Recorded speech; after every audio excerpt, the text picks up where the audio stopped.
But I got to give a shout out to your book real quick, because everyone can tell you a thing or two. Okay. So please go get her book.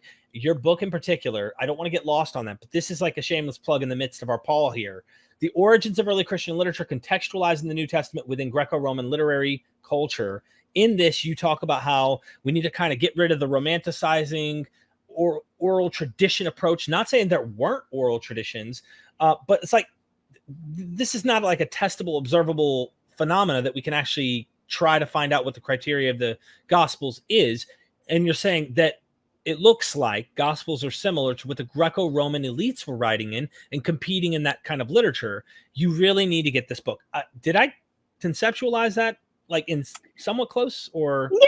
Yeah, definitely. So what I'm trying to argue in that book is that we spend a lot of time in the field trying to get back to the origins of Christianity, and imagining that the Gospels, and this may be a little aspirational, are representative of an oral tradition that was passed on by generations after generations of early Christians, and contains, we put in a lot of effort to figure out, what elements are historical.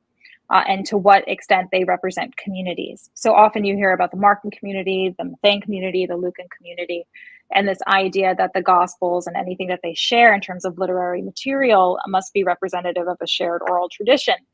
That strategically works very well for achieving that goal of coming up with some kind of origin for Christianity.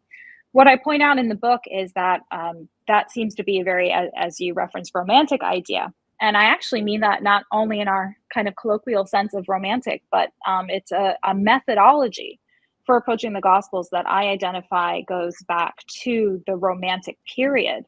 So 17th, 18th, 19th century, when that was a way that a lot of people approached the ideas of literature in general, that authors can be literate spokespersons for whole elements of culture or whole peoples.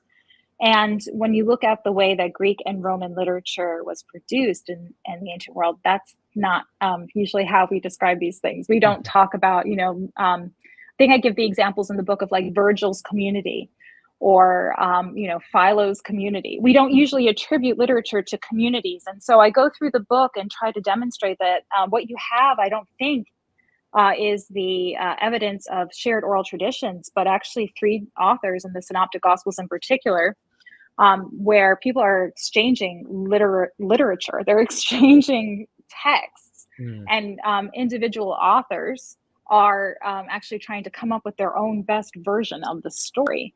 And you can see other elements throughout the Gospels that are shared in Greco-Roman literature broadly. So I point out that there are elements of the Gospels, that stories even about things like the Last Supper or the crucifixion, that are in texts like the Satyricon.